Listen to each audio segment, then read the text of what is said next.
a teenage film snob, baby. I was a teenage film snob, baby. Welcome to Us, a Teenage Film Snob. I'm James Chalmers, your friendly neighborhood film snob, and it has been a moment between drinks, my friends, where we have the full gang back together, but we're all here. I'm not even going to beat around the bush. I'm not going to do a big intro. I'm just going to let you know they're here right now. She is... I had a whole intro planned and I forgot what the intro was. She's our mother of mayhem. She's our Duchess of derangement. She is, you call her the shit, we call her the Schultz. It's Maddie Schultz. Welcome back, Maddie. Hello, I'm back. Did you miss me? I missed you so much that I literally stuttered through my intro. I'm like, what was I going to say again? Oh, I'll just make it up on the fly. So many things. I go for the alliteration. I actually had like another one. I was like, you know what? Might be a bit too cursey for first time back. We'll hold off. We can bring it in later. And it wouldn't be complete without my sweet baby boy, Nico, and welcome back, my sweet prince. As you stroke his face through the screen. Good to be there. Good to be here. It's, oh man. I was going to say you got Frasiered, but that's not what Frasering is. We'll have to do a whole episode on Frasering at some point. It's break down what is being Frasiered as a verb. It's my favorite thing. It's literally, it keeps me going. I'm so glad there's so many memes about it too. Maddie, do you understand what being Frasiered means in this context? I feel like I'm slowly catching on, but no. So when we first met years ago, like Nick and I first met in 2013, and I would say became friends pretty much straight away. Like we had very similar kind of taste in movies, not music so much, but movies and TV and comedy style. And we quickly found that the easiest way to make the work go by was to make each other laugh as much as possible and try and like, just play pranks on each other. So another historically fun one is Cradboard, which one time Nick was like, I'm going to go to flatten the cardboard outside. And I was like, I think you mean Cradboard. Meant nothing by it, and it's haunted us to this day. It's like, it's not even that funny. But one day Nick came to me and he goes, hey, I just saw this box set outside. Frasier? He's like, what is that? He's like, there's like 12 seasons of it. And I was like, what? Like, what do you mean? Part of me? Like, what do you mean? Like, what do you mean you don't know what Frasier is? Like, I'm not an expert, but I know Frasier, like Frasier. And then, like, I couldn't help myself. I went around to everyone. I'm like, Nick hasn't heard of Frasier. Like, what's going on? Like, you guys know what Frasier is. Like, I'm not crazy. And as I went around, Nick would then go to the person I just spoke to, and he's like, hey, I know what Frasier is. Yeah, you got I Frasiered. wasn't born in a cult. I know what it is. Yeah. And so now, every now and then, James will like just mention something obvious, and I'll pretend like I don't know what it is. Thus, Frasiering James. And then I've been Frasiered. And now I've introduced a part 2 where if I fall for it, I've been Nilesed. Yeah, that's right. Which doesn't make sense because I don't think Niles really got tricked by Frasier, but it doesn't matter. No, he was much smarter. But yeah. Do you know? Have you seen the show yet, Nick? Like which show? Frasier. That's how it's done. Yeah, I actually love Frasier. It's up. I think I've only seen like the first season and a half. There was a time a little while ago, like years ago now, actually, when we were still living in Lilydale, and we're looking for a new show. And I'm like, Frasier? And Tim's like, all right. And I really dug it. But there's, like 12 seasons, and I had other things going on, so I haven't gone back. But I did like it. I got to go back to it at some point. You said you were telling us you watched something before we started recording, Maddie. Be like, I don't want to talk about it on the show, so we won't go to that. Have you watched anything other than that? I think so, but I don't think I've written it down. I watched Greenland 2 because, another doomsday. And I've watched Good Luck, Have Fun, Don't Die. Oh, how was that? I loved it. It was great That's fun. Sam Rockwell. Looks really good. Yeah. Yeah, so I'm a massive Sam Rockwell fan, and he definitely, he carries the whole film. I consider it not to be really a true Rockwell performance unless he dances. Does he dance in this movie? A little bit. Good. A little bit. But it's not like I've put music on and I'm going to dance. It's more like as he talks, he can't help himself. Can't help himself. Just shimmies and grooves. It was fun. It was nice. Fun. Definitely worth a look. And Greenland 2 was not as devastating as Greenland 1. Greenland 1, I was like a mess. Greenland 2, I was like, it's fun. I want to check out Wuthering Heights because that's now on Max, but I haven't got a chance to watch it yet. I went to Mortal Kombat 2 at the premiere, which was really fun. I had a blast with it when really, really violent and gory and just everything. And a total video game movie, but it was really enjoyable. And I finally watched the Bone Temple. 28 years later, the Bone Temple. Loved it. Really dug it. Not as bleak as the first one. Like it's a different kind of bleak, but it feels like there's more humanity in this one. Even though the main characters are despicable and do horrible things, it feels like the overall tone feels slightly lighter. That first one, like I left questioning my own insistence for a couple of days. It was so bleak. But the second one I really liked. No reaction. Ooh. Cool. Okay, good. It, Yeah. What about you, Nick? Have you watched anything? Actually, you jogged my memory. I was going to say I haven't really seen anything new, but I did watch Wuthering Heights. I saw it came out on one of the streaming services. I actually quite enjoyed it. I was prepared to go in and hate it. I honestly read so many bad reviews. It was actually really entertaining. Nice. I haven't read the book and I haven't seen any other adaptation, so maybe that's why I had nothing to compare it against. I'm keen to kinky. Yeah, I'm keen to check it out. I'm just trying to power through these last few Marvel films. I'm now 86 projects in. I have less than 10 to go, and I am exhausted. But like, this is Herculean games. There are 3 I can't watch because they haven't been released yet. So I'm up to Kraven the Hunter, which means as of the next movie, I will be in the year 2025, and this goddamn roller coaster will be almost over. What the hell is Kraven the Hunter? I've literally never even heard of that movie. Kraven the Hunter is one of the Sony ones, so part of like the Venom universe ones, and Kraven is a Spider-Man villain. He's actually a really cool villain, and I don't mind. Aaron Taylor-Johnson plays the titular role, and Russell Crowe plays like his dad. He plays like this angry like Russian hunter and stuff. So yeah, so I'm halfway through that at the moment, and then I'll have no more Sony films. It's just Disney Marvel stuff to go. So I'm very tired. I'll share all my thoughts when I'm done with it. But I do have Fantastic Four and Daredevil in the future, so that's going to definitely put a spring in my step. But yeah, it's been the last 20 things have been tougher. Like they're not like I like them, but like in kind of like sequential order, I'm like, geez, like I've taken so many breaks on these last couple, just like going like watching other stuff.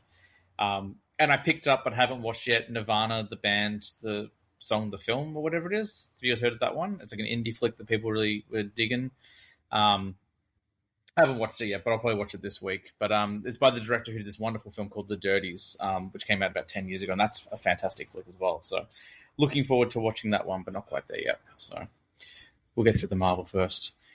Yeah. Should we just dive into today's topic?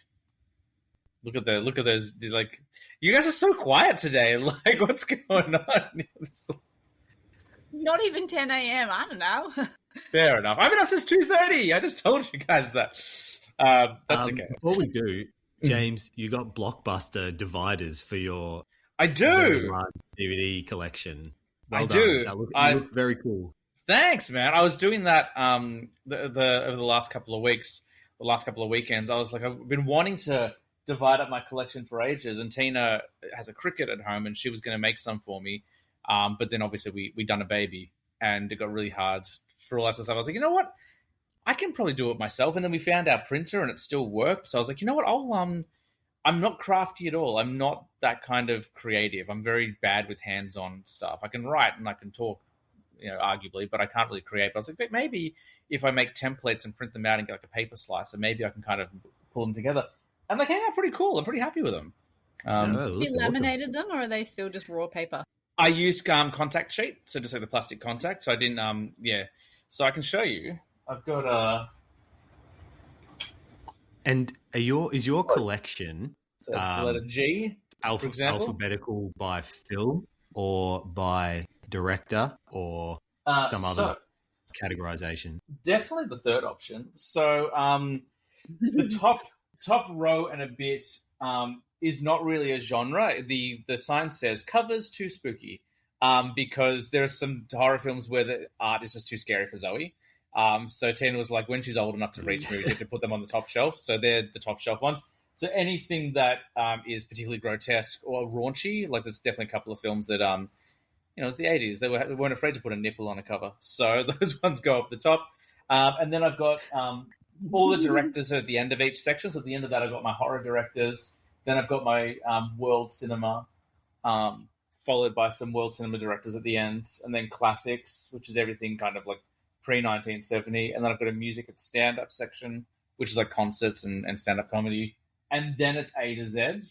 And at the end of each letter, if I've got a director that I've got quite a large kind of collection of titles, I'll pop them in there. So there's a Nolan section, there's an M. Night Shyamalan section, there's a Scorsese section, that sort of thing. And then I keep saying then down the very bottom, I've got TV and I've got a kids section as well. I actually have a massive question I need to ask the two of you. Oh, do it. Ask the biggest question that you can fit in our ears. I feel like a fucking loser because I keep reading all these articles. Well, yeah, but I keep reading these articles and like I have a friend, like not a name drop, but I have a friend who's got a film at Cannes at the moment, so she's over there. And she keeps talking about how like it's a great year for genre. And yep. I don't understand what people mean because I was like, I know what genre is, but when they use it in a sentence like, oh, it's such a great time for genre directors or it's a great time for genre film. I'm like, what the fuck do you mean? So when they talk about genre, they really specifically talking about things like horror and sci-fi and fantasy. So anything. So why don't they just say that then? What the fuck does it? What? I think because like in the awards circles, like in like when we're like Academy Awards and Cannes and all those kind of things, there's like the standard type of film is probably like a heavy talky drama, those like a Hamnet, for example. Yeah, exactly. Yeah. And so it's like when like a horror film breaks out of the genre and is like nominated for the Best Picture Academy Award, it's because it's like it's a genre that's not generally just not drama. Yeah. What, like it's less than? Yeah, well, that's how it's seen. That's how it's treated. You'll notice that comedy never gets treated very seriously. You'll notice that horror, like that's why everyone was so excited this year because Sinners obviously took the forefront, but there were a couple of other films as well. Like so horror. You could say that Sinners is a genre film. Yeah, yeah. If you look at the last 50 years, horror has been nominated less than 10 times for Best Picture. You got Get Out, you've got Sinners, you would have The Exorcist. I think Jaws, which isn't really a horror, but it's a creature feature, so you kind of throw it in there, and that's about it. Like, I just thought it was a really strange, like, sentence of commandeering the word genre. I was just really confused. Now I get it. I was just really like, what do people mean? Yeah, so genre there, and genre, like, honestly, they're mostly talking about horror. Like, it tends to mostly be that, because that's the one that people look down their nose at the most. Horror is never really taken seriously, but they will throw sci-fi in there. They will throw fantasy in there from time to time. But fantasy and sci-fi tend to do better, like, because you've got people like Denis Villeneuve who makes very grounded, high-concept sci-fi, and then you've got, like, Lord of the Rings obviously crushed, for the first third of that decade. So they tend to fare a little bit better, but horror really struggles. Okay. Well, that makes sense, because she's directed a horror film. Nice. So... Yeah, that's very exciting. About how get her on the podcast. I think she's done first, I think that was a great segue, Maddie, to bring up the Cannes Film Festival, because this week, we made our own film festivals. So just a different, it's just a different kind of list, guys. It's basically what it is. Film festivals. No, I'm joking. But I saw something. I don't really bring the topics when we do the group shows because I feel like I talk so much and throw so many ideas out there. I'm like, I want to give you guys a chance to throw some input. But a month ago or so, I saw a post and I was like, this is actually really cool. Where I will say this is not an original idea. Another show does it, but they're also far more popular and have much bigger followings, so it's okay. And I'll even give them credit. They're called American Cinematheque. And they interviewed Edgar Wright, and the way they do their interviews is like, hey, like, construct your own film festival. And I was like, this is actually like a really fun way to approach it. So I sent the picture in. I think it was like 3 a.m. or something when I did it because it was like the baby changeover. But I was like, hey, how about this for an idea? And Maddie, you jumped on it. You're like, yeah, that sounds great. So I was like, we're a winner. And I have a surprise for you as well. I have Because something for you too. Well, kind of. well, do you want to reveal the surprise first, and I'll reveal my surprise? You want me to go first? I'll go first in that, like, the quickest part of creating my list was creating my list. The bit that took me the longest was I wanted to set the scene for, like, what my festival looks like and how you get there and, like, what you do. So, like, I have, like, a bit of a story. Well, not a story, but I have, like, a bit of a, what do you call it? Exposition? Sure. I'm cool with that. That's cool. I like that. My surprise is one thing that we talked about a lot on the show is trying to get more people involved and kind of engaging with the show. I reached out to the community, and I have 12 different creators who have submitted their own film festivals for us to check out as well. It's very exciting. Very cool. Like, that might be the most audience participation we've ever had for a show. But I was like, our friend Andrew at the Revisionist Almanac has got like a trial Discord server, which I'm part of. And there's a bunch of podcasts in there and film fans and stuff. And they always like kind of do their collaboration stuff in there. And we've been on Andrew's show. We've contributed to his show in different ways in the past. I was like, I'm going to throw something out there just see if anyone jumps on it. Shout out, Andrew. What a legend. What a lovely guy. Genuinely. And everyone, like, so many people jumped on. Like, this is the coolest idea we've ever heard of. We're going to throw it. So I've got a ton of emails. I haven't even looked at them yet. I'm like, they might just be like, screw you, your show sucks. But I'm hoping they did contribute accordingly. So we'll have a bunch of other film festivals we can check out as well.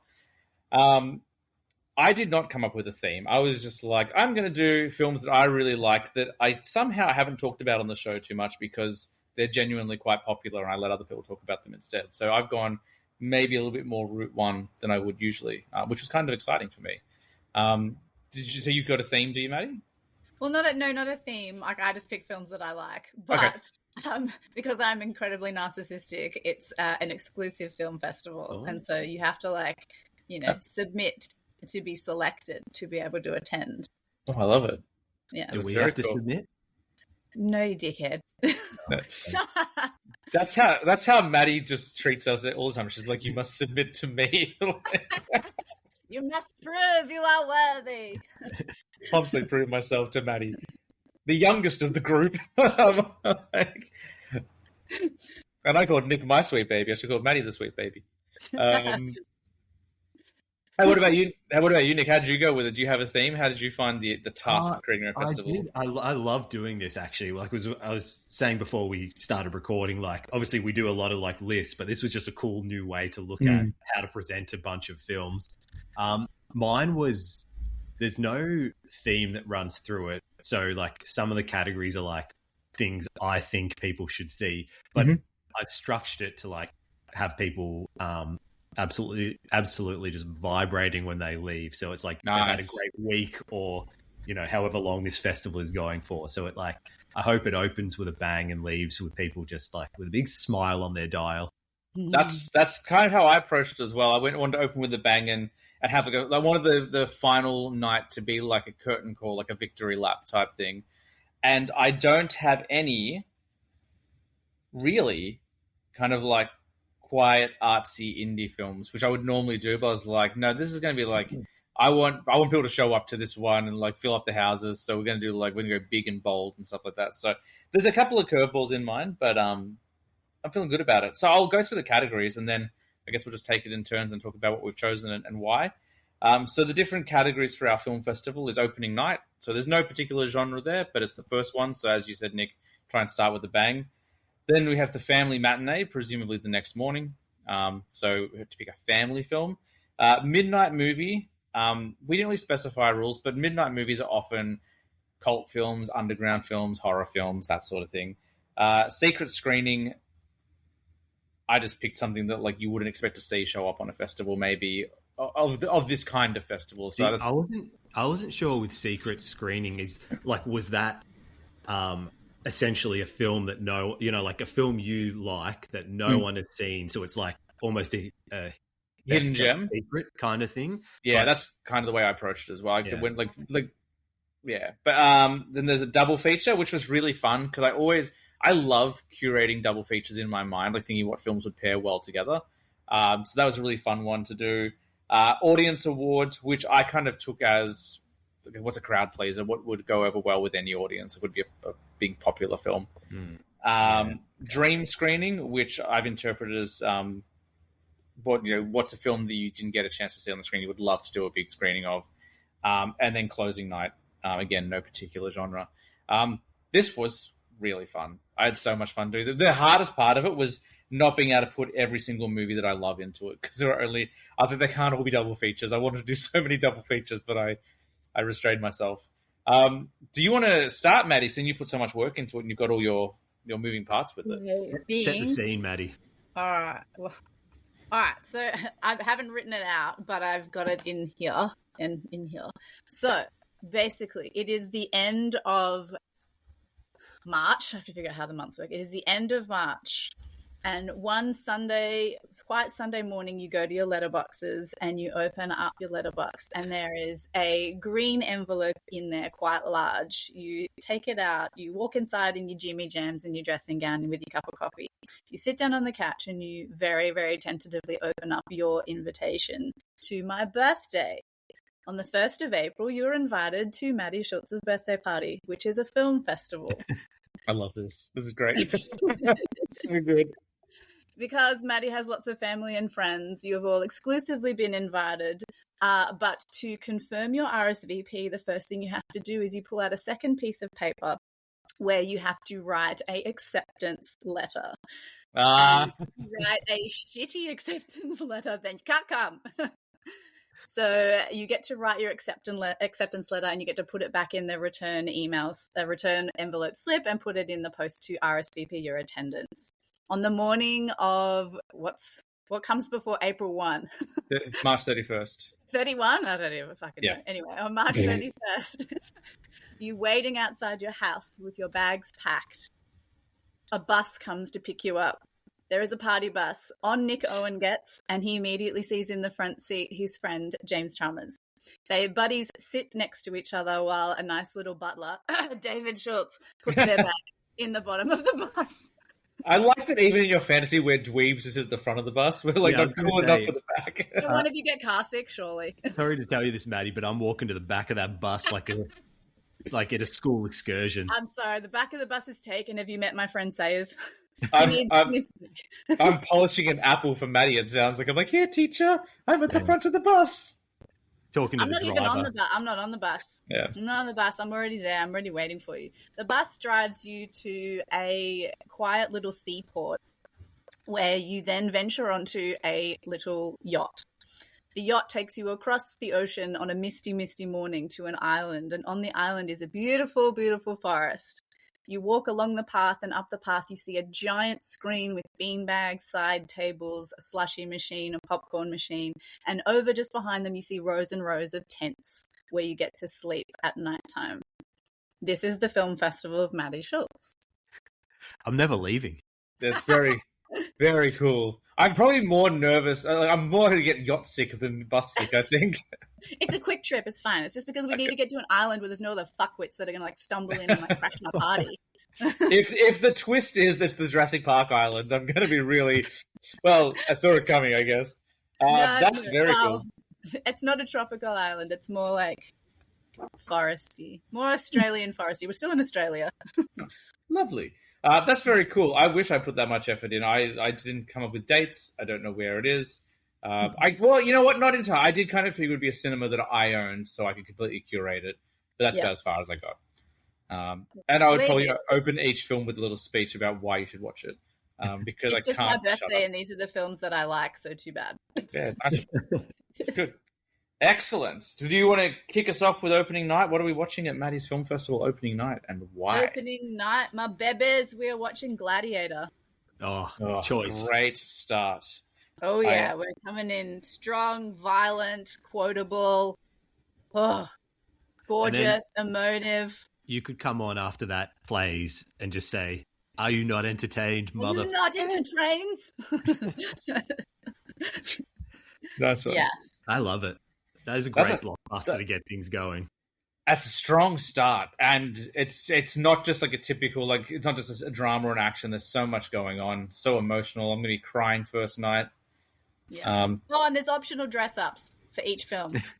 Do we have to bring our own costumes? Is that why we have to No, bring that's bags? the plaid. It's the plaid. So you can just go into the dress-up baskets and you can decide to put on a sword or a breastplate or some chainmail or I don't know. I'm just going to rock a toga to every single Toga. one. What's it? Laurel crown. Yeah.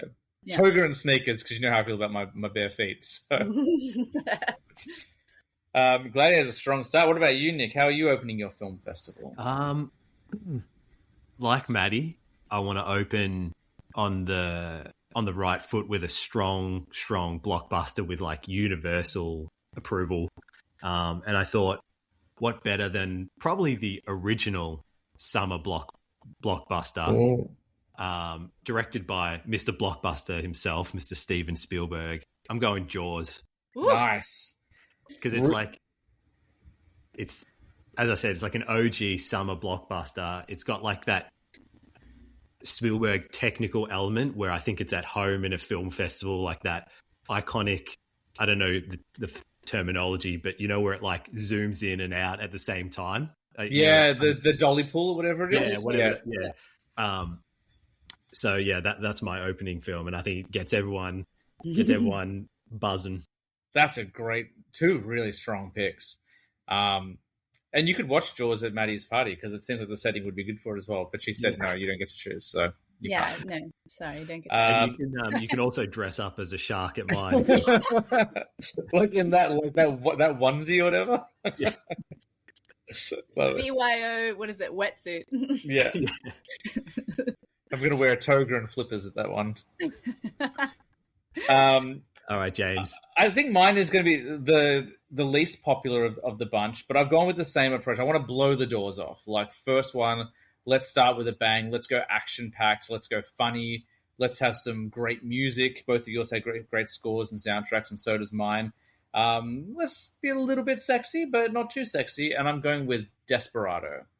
Robert Rodriguez's Desperado. It's a Mexican Western, a guitar case full of guns. There's bar fights.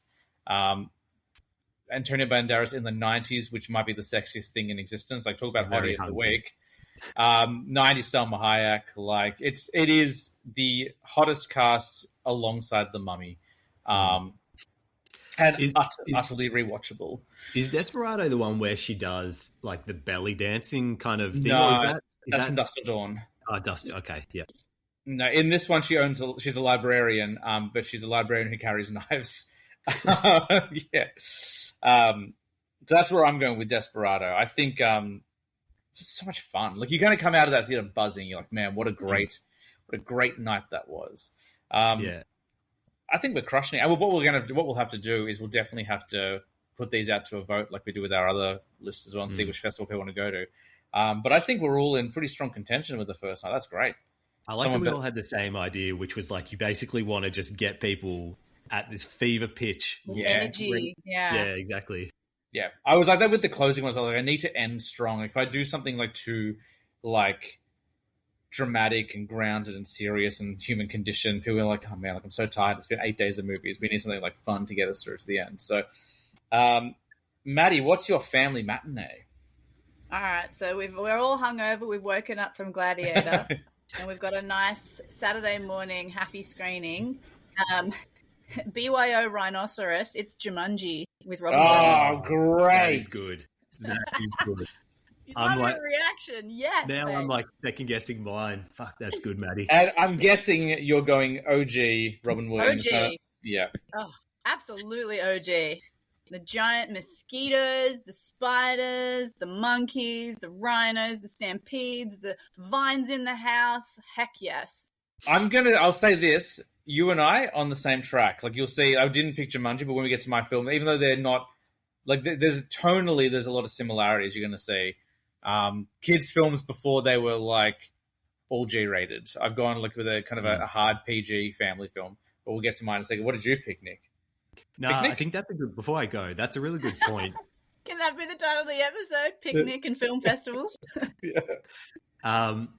Is like, because if you go like one of the more modern child-friendly films, like a lot of them are sort of like a Frozen or a, Madagascar or just something like that, which is like, it is more for kids. Whereas like 90s and 80s family films, it is like the little tykes all the way up to parents can enjoy them.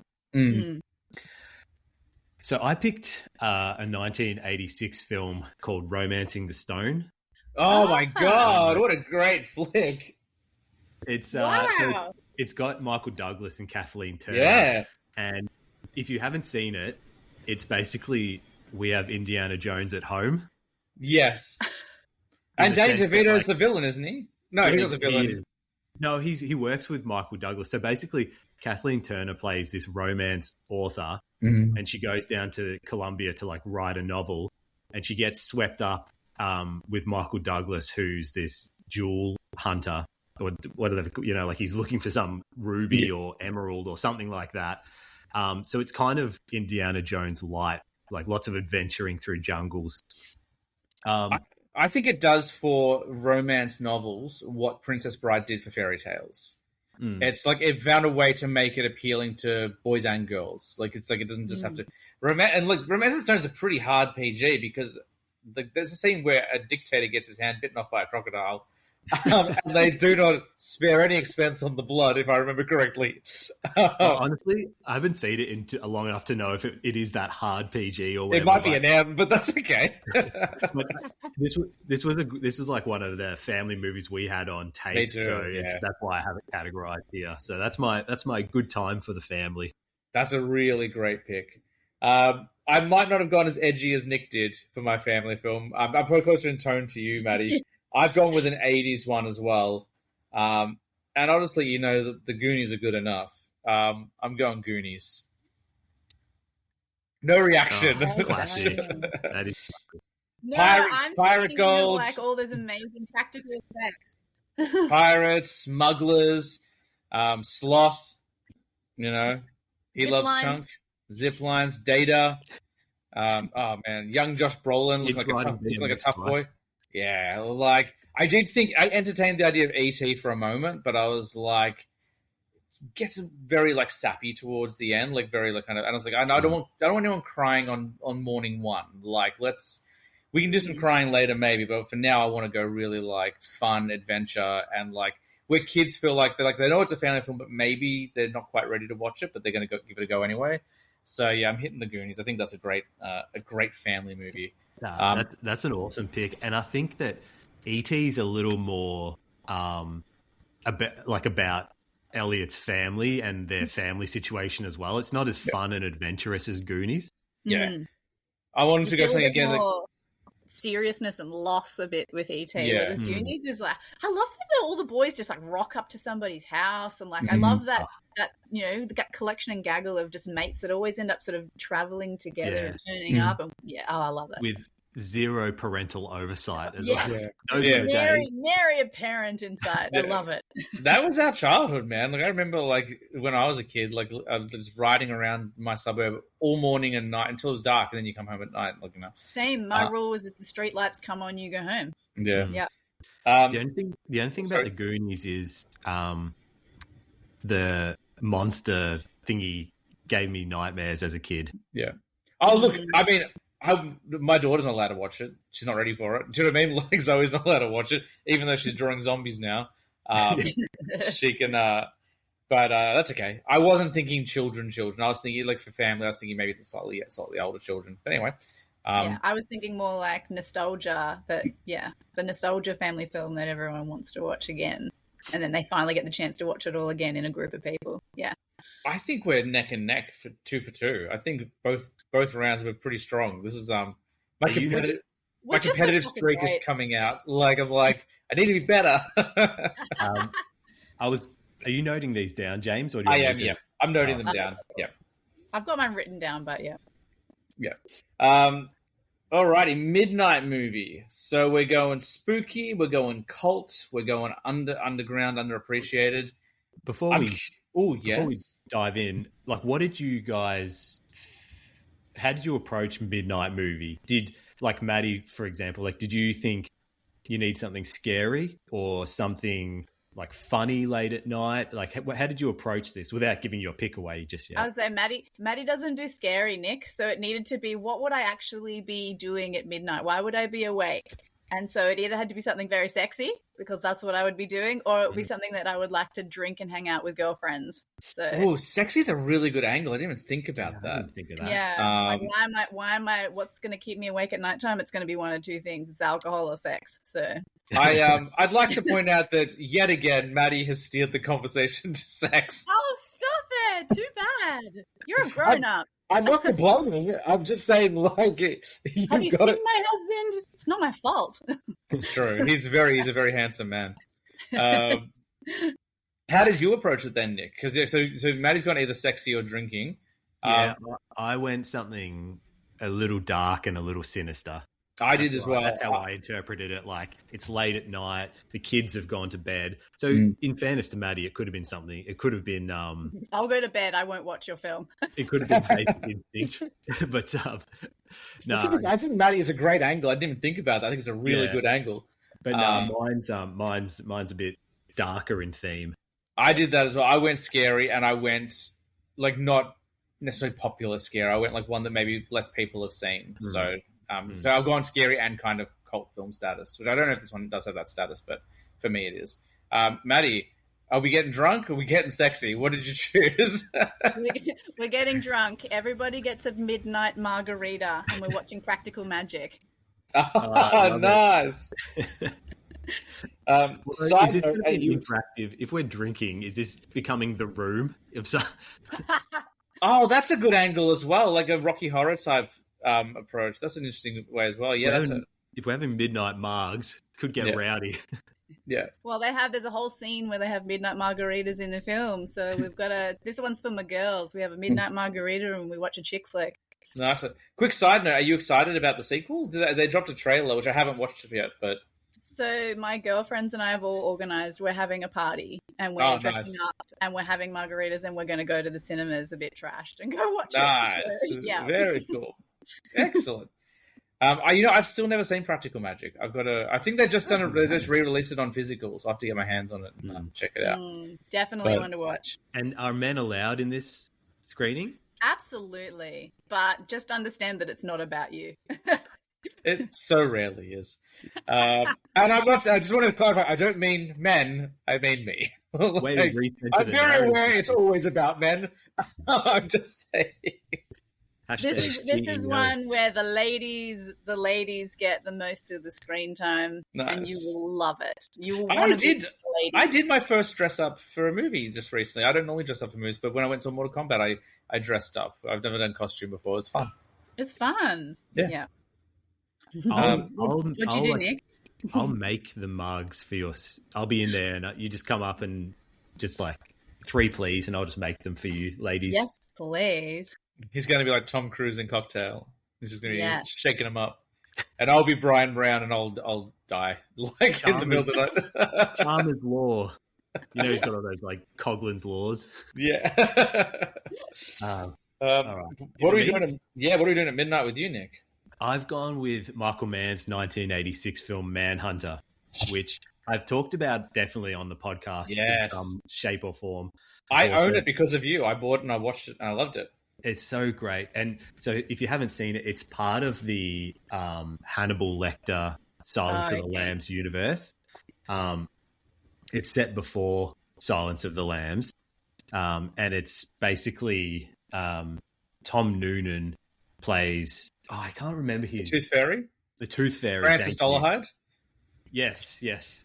And I'm glad you've seen it more recently than me. Well, they remade it with Ray Fiennes as Red Dragon years later, and that's the one that I'm more familiar with. So when I watched it, I was like, this is great.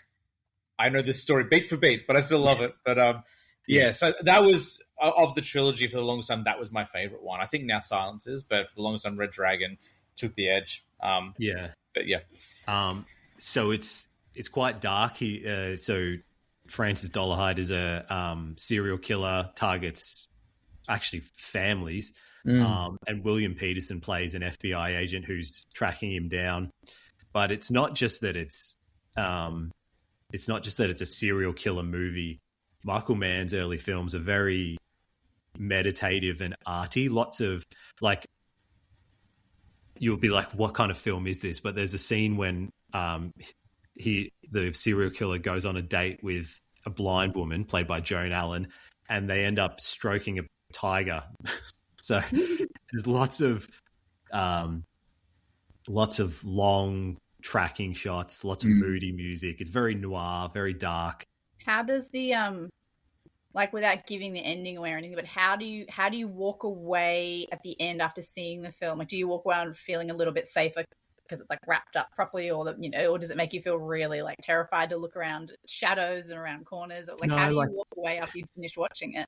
The good guys win, but there's psychological damage has been done. Okay.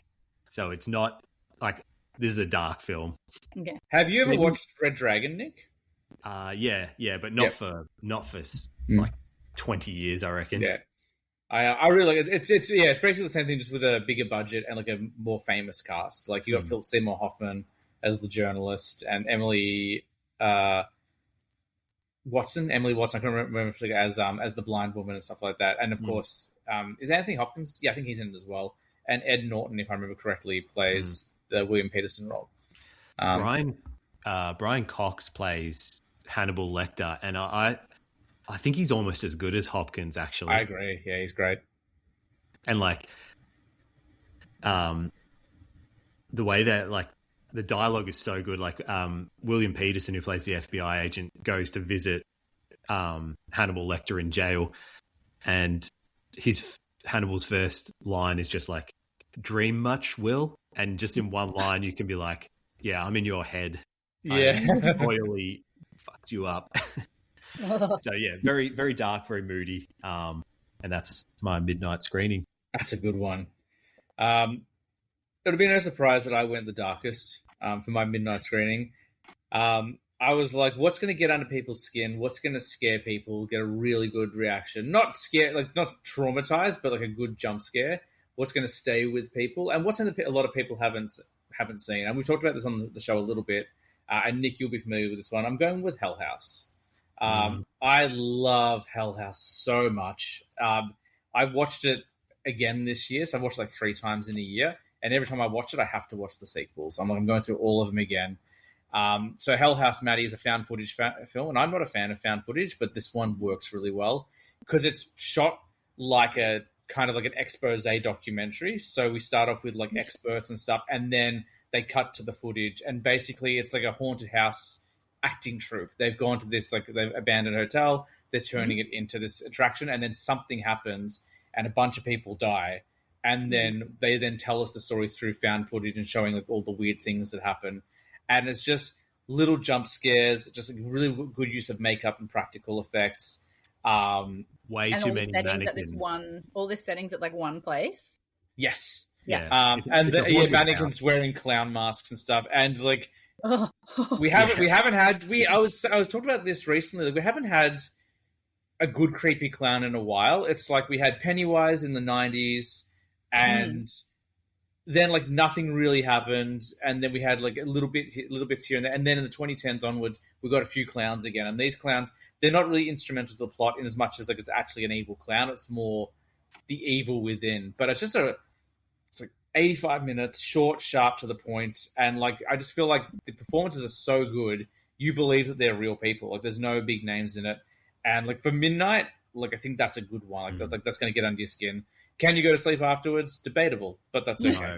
Especially after, what's the room? What room is it? Oh, 2C? Is that what it is? 2C. Oh, okay. Oh my gosh. So not only do you get like the build up to this final scene about what happened in the haunted house, there's a little coda right at the end which will really just freak you out. And you just got those four musical notes, like the dun dun dun dun, which if you haven't seen the movie, you're like, what is that? Why is that scary? Yeah. Terrifying. Yeah. Terrifying. And they use that throughout all of the films. It keeps coming back. So that's my midnight screening. Yeah. I think that's a pretty... that's a good choice, James, but that is by far the scariest one. Creepiest, yeah. I would say it's the scariest movie. To me, I think it's the movie that scares me the most. Although I haven't gone back and watched Hereditary, so stay tuned. All right, let's go potentially a little bit lighter. Not in my case, but maybe in your case, if we're going with a secret screening. So I must have missed that somewhere. In terms of secret screening, what's secret screening for? I think I must have missed that one. I went with something that like you wouldn't necessarily expect to see on the lineup so far. So it wouldn't necessarily be on the bill. They'd be like, "Oh, we've got a secret movie at this time.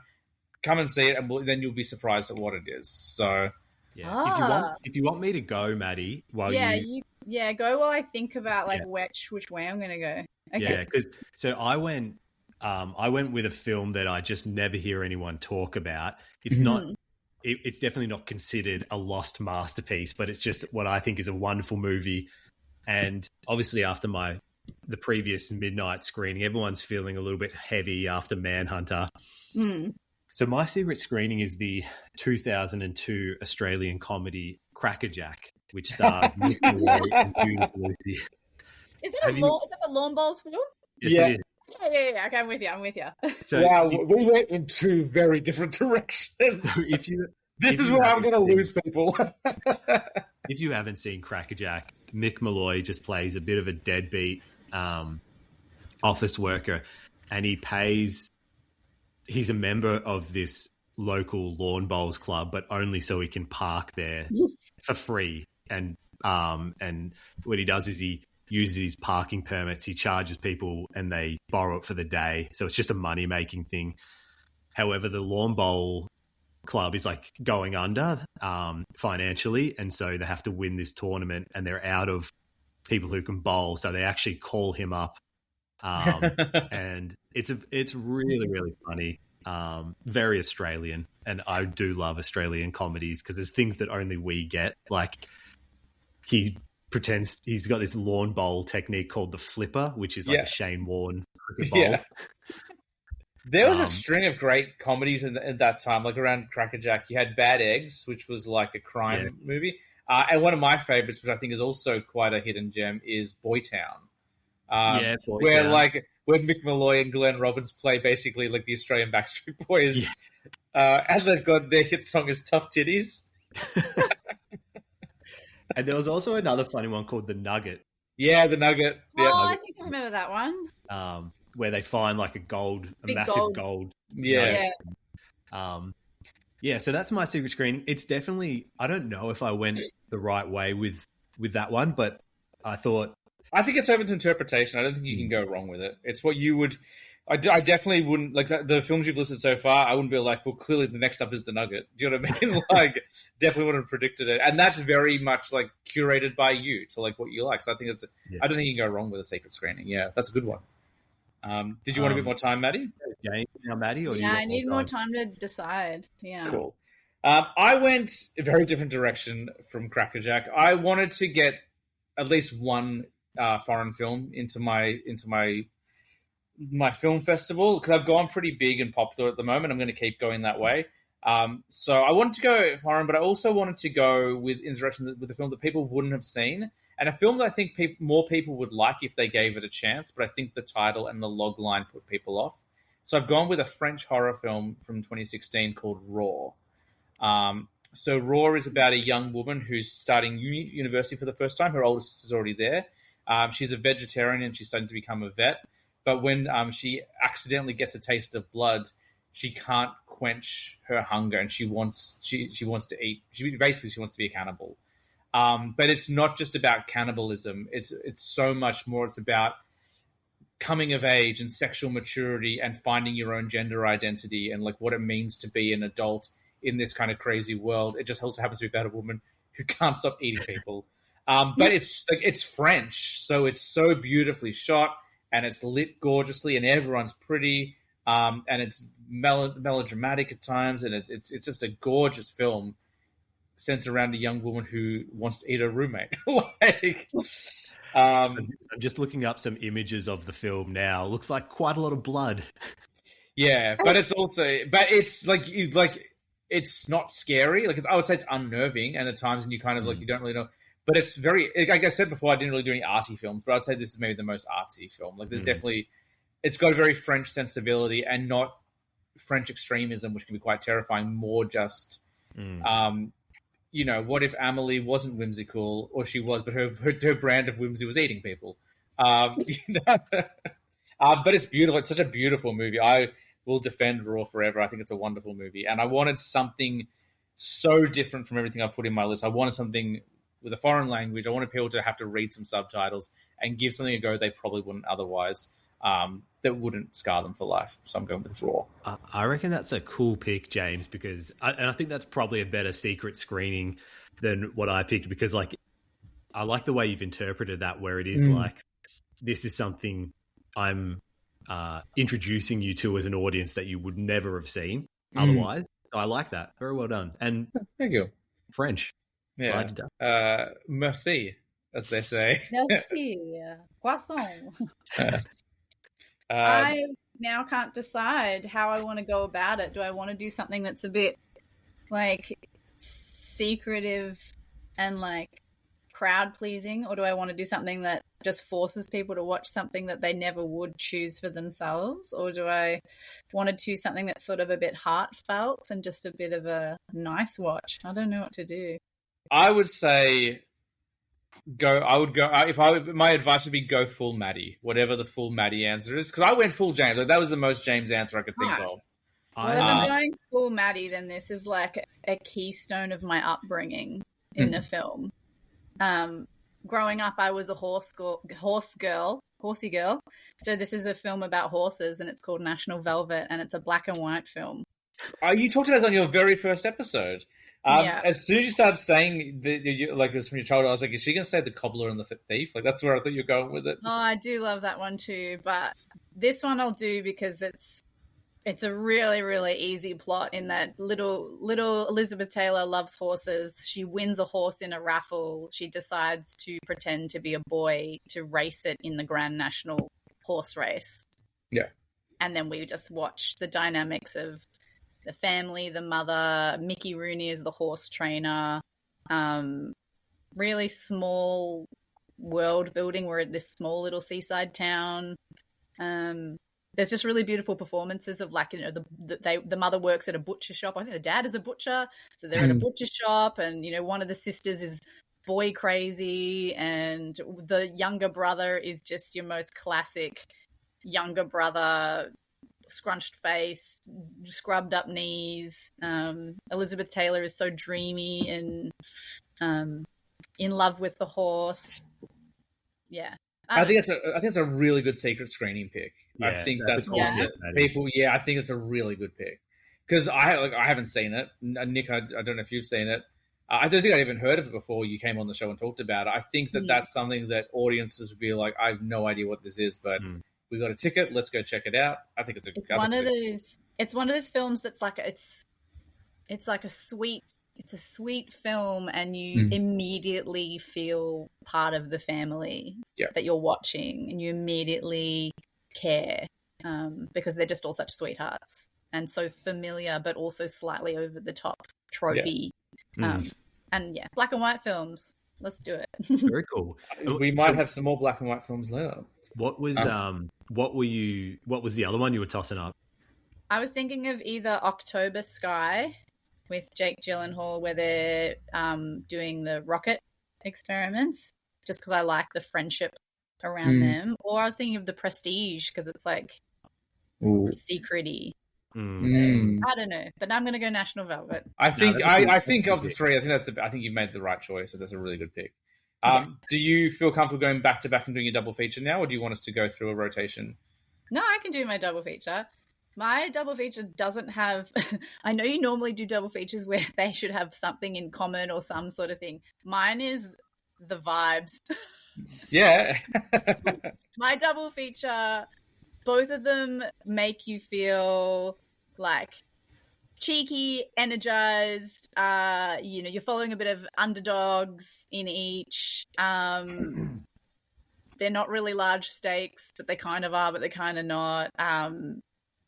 Really quotable, really just lovable scenes, lovable things happen. They're wildly different. Maybe they're sport films, but they're not sport films. So mine is Center Stage. Great. And A Knight's Tale. Great. So it's a ballet film and a jousting film. I don't know what you call it. Maddie, you are on fire. I mean, just want to watch I all the would go. good music. Like, that's great. Yes. In what so order? So much good music. Oh, center stage first, because otherwise it might make people like, yeah, you got to build up to A Knight's Tale. So you get a center stage first with all the great music, the sassy, the bitchiness, the ballet, the rebels, the motorcycles, the really good music, Jamiroquai music and other music. So you're on like a bit of a beat the whole time, and then you transition straight into that. What is it? We Will Rock You by Queen, straight into beautiful. You know, who have we got? We've got Heath Ledger, Paul Bettany. Alan Tudyk. We've got just stacked cast, good fun, good music, underdog, found family. Yeah. And I think that's a really good question as well, Nick. The order, because I definitely did think about the order. Like I do, like. But I was like, I'm like, well, clearly it's just me being like really ridiculous here. But the order is important. That's great, Maddie. Good list. Good double feature. Yeah. You've got people buzzing leaving the theater. It's a party, man. That's what I've gone for. I've gone for Buzz as well for my double feature. Yeah. But what have you gone for, Nick? Okay, this one, this was my most fun category to do, because this is where a lot of them we're going for good times. I felt like this is one of those times you can kind of flex your like film nerd, film snob muscle a little bit. You want to get fancy? Sorry? You're going to get fancy? Maybe. But because I just love, this could go anywhere. You could go vibes. You can go up then down, or down then up in terms of the vibes, or, you know, matching theme, director, actor. So it was just really cool. There was a lot of directions to go in this one, but I've kind of gone with a matching theme, which is sort of coming out of adolescence and being a bit directionless and needing to find yourself. No reason at all, except like I just recently seen one of these films. So I was on my mind and I was looking for something to pair it with. So I've gone with The Graduate and then Almost Famous. Oh, so good. Almost Famous, like any millennial, like I've seen when it came out. I see the Tiny Dancer scene like every couple of weeks on like Instagram or whatever. But The Graduate was one that I had always heard about and never really seen. And believe the hype. I mean, if you've never seen it, it's such an incredible film that has Dustin Hoffman in it, and it feels so contemporary. That malaise of coming out of high school or uni, and you're just like, what the fuck do I do now? You know, like this like expectation that you should have a direction. So yeah, it's an absolutely wonderful film. So those are my two, and I would go Graduate first because it's a film from the 60s. It's paced a little slower and it's less upbeat than Almost Famous, and I would finish with Almost Famous because that's a bit of a party. Nice. I went the opposite direction to you. It's you, Nick, and I think even a little bit opposite to you, Maddie. I went, now this is a chance for me to go really like broad and really go into like the mainstream of mainstreams. I haven't done that too much in the podcast ever, and certainly not with this list, but this is like, I want big crowd pleasers, I want big vibes, I want action, I want adventure, I want swashbuckling. So I'm opening with Raiders of the Lost Ark. Cool. Genius. Need to do that. We need some Indiana Jones. And that's first for the same reason you mentioned, Nick. It's older. The pacing's a little bit slower. Like, it's certainly not a bad thing, but if I've got some older people in the audience, that's the one. They might fall asleep if it's the second film, especially if we're doing it at night. And then we're going to wrap that up and we're going to dive straight into one of the, I think, a really underrated film from the early 2000s, just because people don't really talk about it anymore. Pirates of the Caribbean, Curse of the Black Pearl. Yes, I like that one. So good. Really fun. And like ends on such an upbeat, like that big score at the end, and like just so much adventure. It's going to be like a 5-hour double feature, but it's going to... Oh, wow. People will be like, their adrenaline will have been pumping for 5 hours. They'll need like a little nap after that, James. That's so much excitement in one sitting. Yeah, it's kind of like quest-based almost. Yeah, I want some real adventure. We haven't done... Since Goonies, it's been a little bit low energy. We need to bring it up again. So I was like, let's go really big with the adventure and go with those two. I rewatched Curse of the Black Pearl like a year or two ago, and I was like, oh my god, it's been so long. How have I like not watched this movie in a while? Yeah, there are 3 films I wanted to add to my list. We can maybe do like ones that didn't quite make the cut later. But there are 3 I didn't get to talk about. But I'm pretty happy with everything so far. Still pretty even feel, I think, with all of us. We're so good at this. Yeah. So we should do a podcast. Maddie, what's your audience award? What's your crowd pleaser? What's going to happen up? This is the only one I'm worried that I might have crossover with Nick, potentially. Oh, really? This is when I was like, surely everyone's picking the same film because there is only one. It's The Mummy. Come on, people. I didn't pick The Mummy, so I'm safe. I mentioned it before. The Mummy has something for everybody. It does. That's a great pick. It's a really good pick. When we say The Mummy, which version? Oh, come on, my The darling. Tom Cruise one. No, the one with Mummy and Daddy. The one with Brendan Fraser and Rachel Weisz. Oh, that's so funny. The ones with all of the beautiful people. The one where you don't mind about which one you spin the wheel and you will spend the rest of eternity with. It doesn't matter. It's true. Even the bad guys are hot. Exactly. Yeah. I could hang out with Imhotep. I could hang out with, actually, maybe not Benny. Benny. What about Benny? Yeah, maybe not Benny. Benny and the Jets over there. Sorry, Maddie, this is your pick, but I have to come in with an anecdote on. Do you know how, like, with your like siblings or your close friends, aka like with James and I with Cradboard, you just have stupid movie lines that mean nothing to anyone else. Yes. And like my brother and I, we loved this film from like 1999 when it came out. We'll just sometimes yell at each other, hey O'Connell, looks like you're on the wrong side of the river. Yeah. Looks to me like I've got all the horses. Yeah, that's what he says. Like you're on the wrong side of the river. You're like, bye-bye, Benny. Yeah. The only one that I get reference to that you do, Nick, is whenever I tell you a joke, you give me an Arnie impression. Go, oh, you're a funny guy. You're a funny guy. Is that Commando? Is that what it's from? It is. Yeah. Which I finally watched when I was in Scotland because you told me. Kill you last. Well, that's a great pick. Great pick. That's one that didn't make my list. Like I didn't get that one. A few others, which we'll talk about, but that's a strong one. Yeah, no one's going home sad after that one. What did you pick for your audience award, Nick? Pulp Fiction. Oh, yes, great. Clean. I just think this ticks every film festival bucket, tick box, whatever you want. Yeah. It's just an incredible film. I think like universal acclaim. It's like critically adored. It's funny.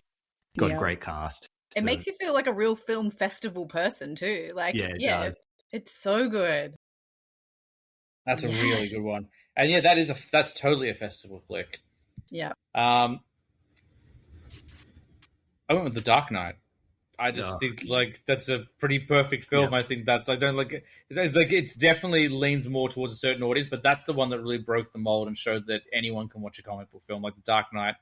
We get the insanity of Heath Ledger and that gorgeous like Zimmer score and that opening 5 minutes with the buildings and the droning and the whole like can we stop and watch Dark Knight right now? It's one of the first films that, like, I think, well, not one of the first films, but it's one of the films that I can watch and I'm fully immersed and absorbed. Like, I don't know how long we've been sitting there. Like, you know, some films you get a little moment to breathe and then you can't help but check your phone or look at the clock or be like, oh, it's been an hour and a half already. This film, it could go for another 3 hours and you'd have no idea. Yeah. So good. This almost made it to another one of my categories, which we possibly will talk about later, James, but that opening sequence screams film festival. I just like it's my favorite opening to any film. I think like just that and Watchmen. I think Watchmen also is a really wonderful opening. But yeah, Dark Knight, like, it just everyone loves it, and anyone who doesn't like it now is doing it to be contrarian. Like everyone loves the Dark Knight. Do you know what I mean? Like like that's the first film I can think of where strangers would tell me like I've seen it 3 times. I'm like, oh wow, like okay, yeah, like that's the one that people went back and saw again and again. Yeah, it had to be The Dark Knight. Like, that's a crowd favorite. And I had to get some Nolan in there. I was like, I wanted to get some Nolan in there somewhere. So yeah. Dream screening. This was my hardest category. I was like, what have I never? Oh, really? What? Yeah, it was the one because there's so many I wanted to put in there. And in fact, pretty much all my leftovers could have gone into this, but I'm happy with my choice. But it was probably my toughest category because I'm like, which is the one that I pick? Yeah. But I'm happy with what I picked.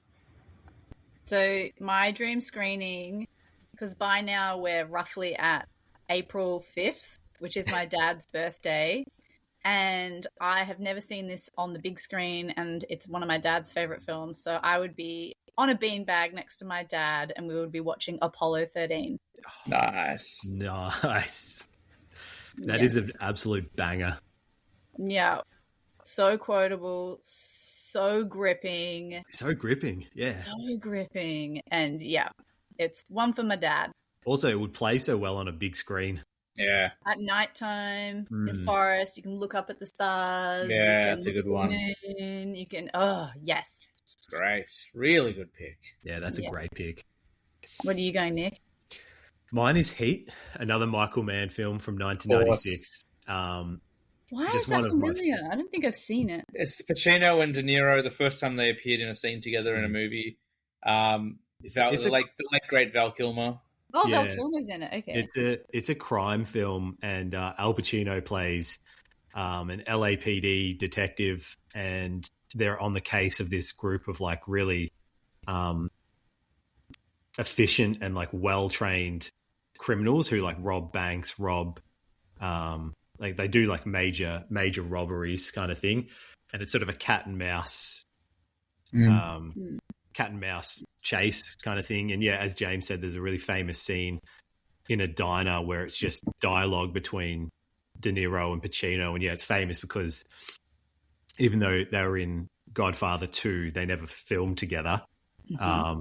And yeah, like reason it's a dream screening is like, well, it's an awesome film, but it's just got some like, incredible action sequences, really loud crashes and gunfire and stuff like that. So it's one that I would have always loved to have seen in the cinema, but didn't get a chance. It's on, Nice. I'm just looking at it. It's on like almost every streaming platform. I might give that a go, Nick. I might watch that. Please do, and I'd love to hear what you think of it. It's a long one. It's like 3 hours. It's a pretty long one. Okay. Run close to it, so you might have to break it into I'll chunks. break it up. Yeah. But yeah, no, Yeah. that sounds keen. I might give it a I, go. I reckon yeah, the birthday boy would love it too. yeah, sure. Nice. I went a different direction. I went for something that I just there was no way I could have seen it. It was released before I was born. So I went for something that so I would really love to see it in cinemas if I had the chance to. And I've gone in a similar direction with Raw, where I've gone with something that, not genre-wise, but something that a lot of people might not have seen just because of its age. People get turned off a little too easily by black and white films and older films. But this is a film that, for its age, the pacing is incredible. The dialogue is fresh and quippy and just works. And there's some genuine suspense in it, even though it is as old as it is and like it's been around forever. I'm going with 12 Angry Men. I love 12 Angry Men. That film doesn't age to me. Like I can watch it again and again and again, and it just holds up so incredibly well. Those old classic legal dramas like To Kill a Mockingbird, they're timeless to me. It doesn't matter how old they get, like it still works. And I think 12 Angry Men is just such a wonderful movie. David really, really likes it. So David Mm. watches that film, I reckon, once a year. He Nice. loves it. Mm. Is that one where they're always confined to the... They're in the jurors' room for pretty much the Jurors' entire film. It's the hottest day of the year. There's no air conditioning, and African American teens on trial for murder, and they're like, "Well, he must have done it because, like, basically because he's black." It's the attitude. It's in the South, if I remember correctly. It's been a minute since I've watched it. It's my first ever Criterion Blu-ray. That's the first one I bought, but it's a masterpiece. And again, like if I put it in my festival, then more people will be like, "Well, I've never seen it before. I guess I'll give it a go." It's just such a rewarding experience. It's just so entertaining. Which brings us to the end of our festivals, guys. It's closing night. We've had a pretty pretty rock and rolling week of films. How are So- you sending us home, Matt? Oh, just Can sorry, I Nicky. just say, this is where I thought there might be, like, if any of the categories had crossover, Mhm. I thought this is the chance that there's crossover, because I did think we'd all think, let's send people off on a high note, and there's something I thought James may have in here that I've gone with as well. So we'll see. That means a lot of films out there, so possibly not.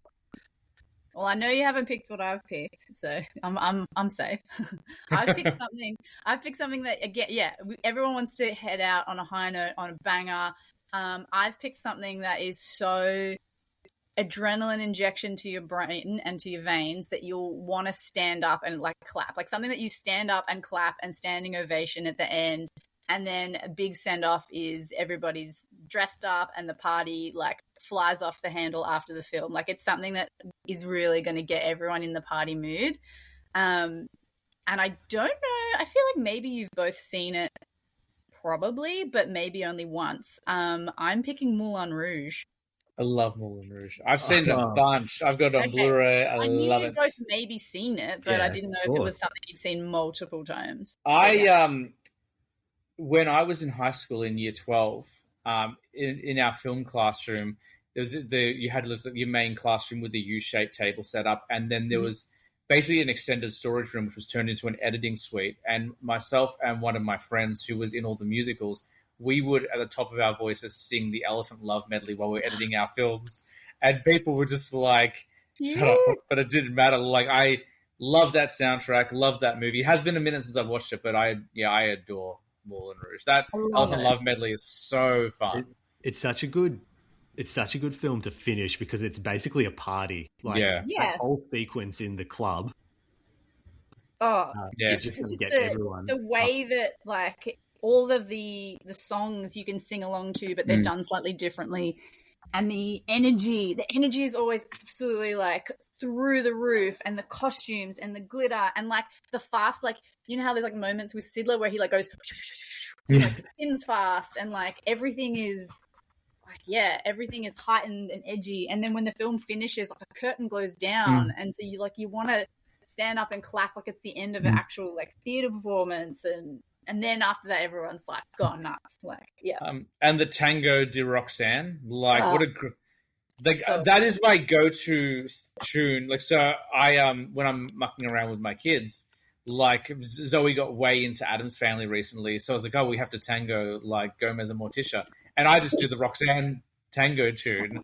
And now I do it with Leo as well, where I'll dance cheek to cheek with him. And it's always the dun dun dun dun. So good. so great. That is a party movie for sure. What a great way to end. And I think probably my favorite and maybe the best Baz Luhrmann flick still.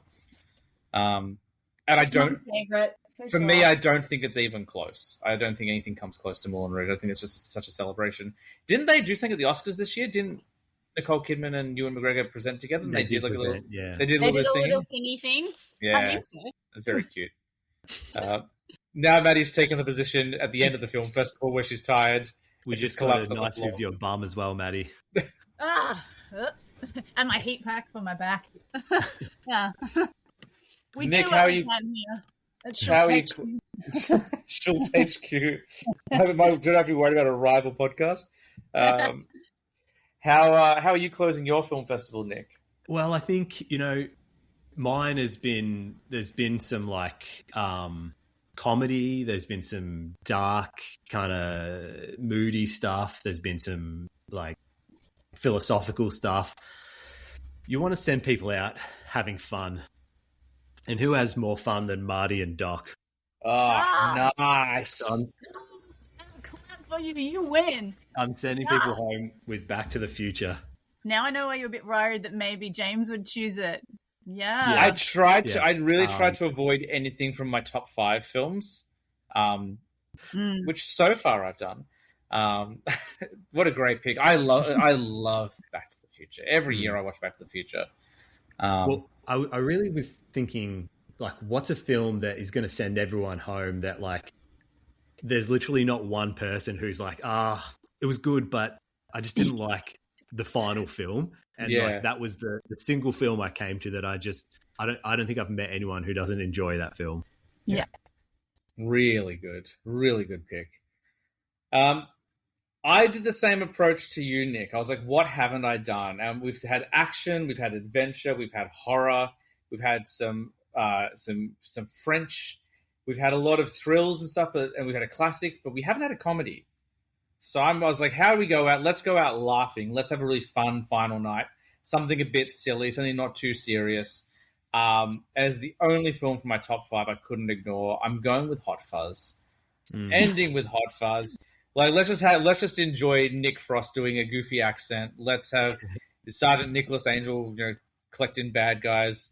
Let's go to the town of Stanford and enjoy a murder mystery with a lot of silliness and get out on top. So that's how I'm wrapping mine. I can't not. Hot Fuzz is probably my favorite film of all time, and I'm like, how can we not have a little bit of fun there? So, that's a great pick. You're going to send people out buzzing with just like that happy. Sore smiles, yeah. And so quotable as well. Like just the once one, actually. Yeah. When's your birthday? What year? Every year? Every year. How old are you? Get out. Guys, we killed it. I would happily go to either one of your film festivals. Great job. I had so much fun putting this together and hearing about your lovely film festivals. I like how individual they were. Like, they really did. There was zero crossover. No one had to pick the same movie. I was like, we might get a Nolan crossover. I was like, we all like Nolan quite a bit. And Dark Knight was the one I thought maybe someone would pick. But Maddie, the closest you got was Prestige. So, there's nothing on here. Back to the Future, I did entertain. But I was like, I almost did. That was almost my family film. And then I was like, I want to do Goonies. Like, I think, because I talk about Back to the Future a lot. So, well, mine's in April. Yours is in summer, Nick. So, James, you have to spread yours out, and that way we have 3 each year to really love and really go to. I kind of like doing it kind of around my birthday as well. So I'll do a spring one because my birthday's in spring. So we'll do a spring side one. Especially after Hell House, you can go walk out in like the perfectly lit night sky, so you're not too scared.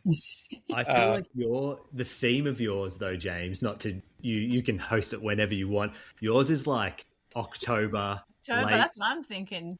Late autumn, Halloween kind of thing. Which is funny because there's only one really truly scary film in there. The rest are all pretty like fun, I think. But Raw's not fun. Maybe I just see you as like an Halloween October type of guy. I'm a natural autumn. I get it. I'll go through. We had so many wonderful contributors. We'll go through their film festivals in a moment. But did you have any films that didn't quite make the list that you hoped that you wanted to? Well, if I didn't go Jaws opening night, I was trying to find a place to put The Dark Knight, and that's where it would have gone. Yep. I was similar to Maddie's theme with the family matinee. The other choice I was thinking there was Flubber. Oh, that's a good pick as well. With the double feature, I was thinking it'd be cool to do a director double feature, and I just probably would have picked like a couple of Scorsese's or I don't know, someone like that. Dream screening, if it wasn't Heat, probably would have been Terminator 2. Yeah. And then closing night, could have just been any of my favorite films. Yeah. What about you, Maddie? Was there anything that kind of stood out to you? I was sort of trying to decide if I do put in a Jurassic Park or a Lord of the Rings. I was expecting a Jurassic Park. Lord of the Rings is tough because like this. Yeah. You can't. It's not a triple feature. We can't skip one of them. Yeah. The only one that I was really having a hard time to decide between was whether I do Jumanji for my family screening or it's a film that I know you've seen, James. What has it gone? The Great Race. Yeah, I was thinking about The Great Race as well. Yeah. I was thinking about that one. Yeah, that's a great one. I love that film so much. But I don't know, there were so many that instead I tried not to just overthink it. Instead I just decided to like what my brain popped out, trust the instinct and just That's what I did as well. There were a couple for dream screenings. I wanted to do something old. I wanted to go with a classic film. I really wanted to do Some Like It Hot as well. I really like Some Like It Hot. For my double feature, I was entertaining the idea of Men in Black and The Matrix. Yeah. Two films I really like. Two great science fiction films. And then for my secret screening, because I wanted to show something that a lot of people don't talk about, I was thinking about Little Miss Sunshine, which is a film that I absolutely adore. Those were all films I really wanted to get in there, but look, I'm happy. I'm happy with my choices. I would happily go attend that film festival every week. Yeah. It's the 2026 film festivals. 2027 we'll have another go, and we'll be able to then, I mean, I'm not even against. I'm like, you know what? Yes, every year we'll do a new film festival. I would love to do this again, but let's rotate who it's for by one thing. So so we curate for each other. That's a great idea. Games. Maddie gosh, yes. Oh, that's a great idea. All right, that's really cool. If I was doing it for Nick, I would just be like, "What's every I just feel like just 10 Nolan films, just and both Sherlock Holmes, Guy Ritchie films. Yeah. All right, we got a ton of emails. We will go through them because we're going to wrap up in a second because we're going for a little while. But I want to give everyone their due. So first up, we had a contributor. He didn't put his podcast in, so I'm just trying to find his podcast, which I'm struggling to find. So did these people put in all 10, or have you just put in some? I haven't even looked at the emails. I'm going to wait. Okay, so this is from Chris Vecchio. He hosts the Queer Horror Cove. Hi, Chris. And he has sent a photo. So opening night Blade Runner. Yes. Chris. Family matinee Spirited Away. Ooh. Yeah. Midnight movie was Night of the Living Dead, the original 60s one. I thought about Night of the Living Dead as well, actually. Secret screening is something called The Cremator, which I haven't heard of. It's a 60s film. I'm guessing a horror film. Yeah, I've never seen that. His double feature... Oh, man, this guy's like way deeper cuts than me. There's a film that his double feature was Women on the Verge of a Nervous Breakdown and Talk to Her. I haven't seen either of those. His audience award was Something Like It Hot. There we go. We got it in. Yeah. Dream screening was Double Indemnity and closing night Goodfellas. That's a good way to closing. Man after my own heart. Thank you, Chris. What a great film festival. Chris, you're invited to my party. You can come. Next up is Randy Elaine. Hi, Randy. Hi, Randy. And I think from the Lit podcast, I'm not sure. I'm not using the information I've got here. Opening night, Jurassic Park. See, we're filling in all our blanks, all the ones we missed out on. Family matinee, The Mitchells versus the Machines, which is a wonderful family movie if you haven't seen it. It's on Netflix. It's great. It's an animated film. His midnight movie was Death Proof. That's a cool midnight movie as well. It was meant to be a midnight movie. Secret screening was Clue, the Cluedo film. Mm-hmm. We call it Cluedo in Australia for our American listeners. His double feature was a Coen Brothers double feature, Barton Fink and Miller's Crossing.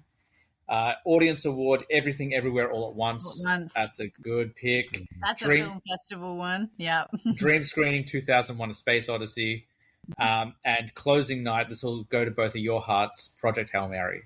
Yay. Randy, my man. I like that you went new. I'm glad you got some new stuff in there. Next up is Heather Stewart. She's a regular guest on the Revisionist Almanac. She's a really good friend of Andrew's. Hi, Heather. Her opening night, Social Network. Great pick. Oh, great pick. So good. Family matinee was Paddington 2. Like just another. She's from the UK as well, Heather. She's lovely. She's very I'm always interested in her. She has some really cool ideas and thoughts on film. Her midnight movie was Red Films. Red Rooms, which I haven't seen. Secret screening was Fjords, which is a new film. It hasn't been released yet, so that really is a secret. It's very secret. Very secret. Very hush hush. Exclusive. That's like an exclusive. Yeah. Double feature, All the President's Men and Spotlight. That's a good double feature. Crushing it. Her audience award, The Shawshank Redemption. Yep. Dream screening, Network. Is that the one we watched last year for Revision's Almanac? Network is no, that's Robert Duvall. I'm getting confused with the other one we watched. News Radio we watched. It's not that one. And closing night, Woman After My Own Heart, 12 Angry Men. I think Heather wins, to be honest. Yeah, she's done good. Crushing it, Heather. Next, we have from the weekly movie Throwdown, Stephen. Hey, Stephen. That's it. Opening night, Back to the Future. Family Matinee. He went with Matinee. That's a pretty funny choice. It's a Joe Dante film. You got a Joker here. His midnight movie was Mulholland Drive. That's a good pick. Yeah, that's good. His secret screening is a 1956 film called The Ogre of Athens. Sounds very cool. His double feature is Man Who Fell to Earth, which was a David Bowie film, and Rated R. Yeah, and Under the Skin, which is that Scarlett Johansson shapeshifter film. Really great film as well. Audience Award, Ferris Bueller's Day Off. Great pick, Stephen. Dream screening, Bad Day at Black Rock, which is a classic film. And then closing out with Magnolia by PTA. Yeah. Not to criticize, but that is a long ending film. That is like a 3-hour film. Hey, it's his film festival. We'll just... Sorry, Stephen. maybe he starts at 2 p.m. Maybe it's an afternoon film. There's an intermission where you get to have lunch. Next up is, I'm going to pronounce the surname wrong. I'm so sorry, Brian. It's Brian. I want to say, my instinct says Scuttle, but there's one T, so Scootle? Hey, Brian. Scootle? Hi, Brian. We love you, Brian. Opening night, The Whole Wide World. I'm not familiar with that one. Family Matinee is Flow. Is that the cat film? The recent one? Maybe? What's it called? Flow, Flow. Sorry, Brian. I think it's the cat one. I think. Maybe I'm wrong. It is. There's a cartoon cat. Yeah. Midnight movie is Waking Life. Secret screening, Hundreds of Beavers, which I haven't seen, but looks really funny. I want to check out Hundreds of Beavers. His double feature is Sherlock Jr. and Bowfinger. Some Eddie Murphy and Steve Martin. Audience Award, Stand By Me. Great pick. Dream screening was The Last Temptation of Christ. Wow. And closing night, Perfect Days, which is a film I haven't seen. So Brian, you're a lot cooler than us because I haven't heard of any of these. Yeah, you got some cool suggestions. That's cool, Brian. Well but done. I'm just tricking at them all because now I've got a list of movies to go watch. So suckers, now I'm going to go watch movies. Next up, we've got Everett Mansur from Watch This Film blog on Instagram. Hi, Everett. Hey, Everett. His opening film is Ocean's 11. Oh, Great pick. Sweet. Yeah, so good. His Family Matinee, Singing in the Rain. What a great pick. Okay, Everett, you're coming to my party. His midnight movie is Chef, the John Favreau film. Yeah. And he has specified there will be a Cubano food truck at the venue. So Everett, Okay, you're so- invited. All right, he's invited. We like this guy. his secret screening, Snatch. Great pick. Oh. Love Snatch. His double feature, 500 Days of Summer and In the Mood for Love, which I haven't seen, but I'm interested for sure. His audience award was Good Will Hunting. Oh, Great beautiful. pick. Dream screening, Sunset Boulevard. And closing out the festival is Casablanca. Oh, Strong picks. Strong Everett. Very strong Everett. festival. Especially the food truck. yeah, you feed us. We love you. We've now got Hannah from the Horror Hour with Hannah. Hang on. Hey, Hannah. I think it might be with the Hannahs. It's cut off. But it's at least there's definitely one Hannah, and the start of the podcast is called Horror Hour. Her opening night, Mulholland Drive. We talked about that one. What a great pick. Family Matinee, Jurassic Park. Her midnight movie, Nick, you'll appreciate this one, The Nice Guys. Oh, great pick. Oh, Really I great can't believe I didn't have that in mind. Yeah. Her secret screening is also Raw, so I feel very vindicated. That's great. Her double feature is The Witch and The Babadook. I love The Witch. The Witch is a fantastic folk horror film. That is dark, Hannah. Yeah. Well, it's Hannah. It's the Horror Hour. Come on, man. Don't listen to him, Hannah. I'm with you. Audience Award, God Girl. Yep. Oh, great. Really film. good. A film I went and saw with Nick at the cinemas. Her dream screening is Eternal Sunshine of the Spotless Mind. And her closing night is Sentimental Value, which is the film was in my top 5 of 2025. And she said it was the first film she ever saw at a festival. So that's kind of cool as Oh, that's well. I special. like that. Lovely. Lovely, Hannah. Thank you, Hannah. We have Arthur Howell from the 2 Cents Critic. His Hi, opening... Arthur. You guys are doing a really good job of greeting. I just like it. This is them. Let's move on. Opening night is Plan B. His family matinee is Turning Red, which is really underrated. That's a film that kind of got buried in the pandemic, but it's a great family film. It's a Disney Pixar. It was really funny. Mm. Yeah, it definitely was really funny. His midnight movie is The Babadook as well. His secret screening was I Love My Dad. His double feature is Bound, which is the Jennifer Tilly. It's the one that Wachowski's made before The Matrix. And Love Lies Bleeding, which is a really great flick from a couple of years ago. His audience award, also Everything Everywhere All at Once. His dream screening is Trance, and his closing night is Inception. Ooh, Pick. that's a good closing night. We're leaving that festival feeling very confused. We're going to be... next up is Britt Hobson. Britt is a regular contributor to the Revisionist Almanac as well. She's lovely. She's so much fun to talk to. Hey, Britt. She called her festival Body Autonomy, so she gave hers a name. She went down the same kind of path as you, Maddie. Opening night, she's gone with Safe, which I think is the Jason Statham film, if I remember correctly. That's what I'm thinking, directed by Todd Hayes. Her family matinee, Howl's Moving Castle. Very good pick. Her midnight movie, a film that I adore, is The Ugly Stepsister. That was in my top 5 of 2025 as well. I watched that. Did you? Yeah. Did you enjoy it, or did you too much for you? Yeah, it was. The body horror was a little bit too much for my constitution. I'm so glad that I'm corrupting you, though. Like you're like before this podcast, Nick was not a horror watcher at all, and now he's watching them all with me. Her secret screening is Humanist Vampire Seeking Consenting Suicidal Person, which might be the best title of a movie ever, and I really want to check it out, that one. Her double feature is Perfect Blue, which is a wonderful anime film, one of the few that I've seen, and The Substance from a couple of years ago, which I really like. Her audience award, Mad Max Fury Road. Great pick.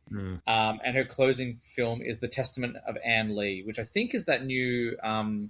So Amanda Seyfried's in it. Yes, Amanda Seyfried, which I haven't seen. I don't know if it's been released is it here. a musical? I'm not sure, but I dig Amanda Seyfried. I'll check anything she's in. From the Screen Nerds, I don't have a name. I've just got Screen Nerds, Screen Nerd Podcast. Opening night, Transformers the movie, and I believe they mean the... Maddie just lost it. I believe they're referring to the animated film Transformer the movie. I think that's its full title. Family matinee, Beauty and the Beast. They haven't specified which version, but I'm thinking OG. Yeah. Midnight movie is Short Circuit. There's definitely a theme here, like it's just like 80s and 90s flicks. Secret screening is Hoop Dreams. A basketball film? Yes. Is it a documentary? No, it's a hula hoop film, sure. Yeah, it's all about hula-ring. Their double feature, this is a great double feature. The original OG 1954 Godzilla film, or Gojira, and Godzilla -1. Yeah. So good. Have you seen -1 yet, Nick? No. It's great. So good. Come over and watch it with me. Okay. Audience award, Top Gun. His dream screening, the 1977 version of Star Wars. So I think he means before George Lucas went back in and made changes. And closing out, we've got another Ghibli film, Princess Mononoke. Mononoke. And it wouldn't be a huge movie podcast collaboration without Andrew Corns, our lovely friend from the Revisionist Almanac. I saved him for last opening night. He's gone. Andrew. We love you, Andrew. He's given some commentary on each film he's put as well. So opening with Mad Max Fury Road, witness the perfect film to kick off the energy I want my festival to have. I like that he's gone with the exact same attitude as us. Like, we need to justify everything. Why. Family matinee, Wall-E. For his money, the greatest piece of animation ever made. His midnight movie is The Big Lebowski, and everyone receives complimentary gummy and White Russian with their ticket. Yay! Oh, no, I should have seen this coming. Oh, no. His secret film is Sallow, or the 120 Days of Sodom, a film you can only watch in secret. I have seen it. If you have not, don't watch it. It's Andrew and I at some point are going to do an episode on it, I think. Like, we're going to talk about it, but it's one of the most controversial films ever made. What's it called? Sallow, S-A-L-O. The filmmaker, Pier Pasolini, was murdered after the release of the film. It's all about the fascist regime in Italy. There's fecal matter, there's urination, there's a lot of sex. It's It's rough. It's a messy? rough. It's messy. But I will say, him saying it's a movie you can only watch in secret is pretty funny. His double feature is Jurassic Park and Schindler's List, because Spielberg released them both in the same year. Hang on. Because what? Is it a Spielberg double feature or is So it Spielberg released both of them in 1993. He did a back-to-back of them. And can we do Schindler's List first, and then?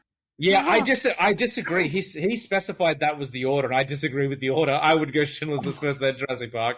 Yeah. I understand the argument if you can't follow something so sobering with something so fun, but I don't want to. It's called I don't want to go home. His audience award, Back to the Future. If there's anyone on Earth that doesn't love this movie, they would be the first. His dream screening, The Thing, John Carpenter's The Thing, because you've got to have some horror in there somewhere. And his closing night is Goodfellas, which is his favorite film of all time. I'm surprised his dream screening wasn't The Last Emperor. Bird. That's a deep cut reference. You want to know what Nick's referring to, you have to listen to our episode of the Revisionist Almanac. No. Thank you, everyone, for emailing in. Honestly, I was so overwhelmed and touched by how many people contributed, because we are it's tough to get people to get on board and submit when they're doing their own creativity and stuff like that. So we really appreciate you reaching out and love all your film festivals.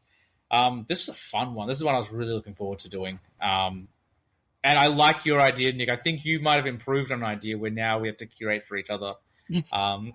So stay tuned, because that might, if we run out of ideas, that might be the next episode. Any final thoughts before we get out of here, guys? This was a lot of fun. Great to have the band back together. I've missed you both so much. I've talked to you both independently and together just by texting, but it's nice to see some faces. So thank you all for listening. Next up will probably be one of my solo shows. I've been doing a new series called Why You Should Watch, which now that I've started doing them, I think is what this podcast was always supposed to be when I was doing it by myself, which was finding films people don't like and giving you a reason to give them a second chance, which is what my mantra in this podcast has always been. So there's 2 episodes that dropped so far. I did an episode on Mortal Kombat Annihilation to celebrate the release of Mortal Kombat. I did one on Josie and the Pussycats. I can let you know next up we have Jersey Girl and Repo the Genetic Opera, films that have been trashed by fans and critics alike, and I'm trying to give them a second chance. So you can check that out. Until then, thank you for listening, and we'll be back very soon. Catch you later.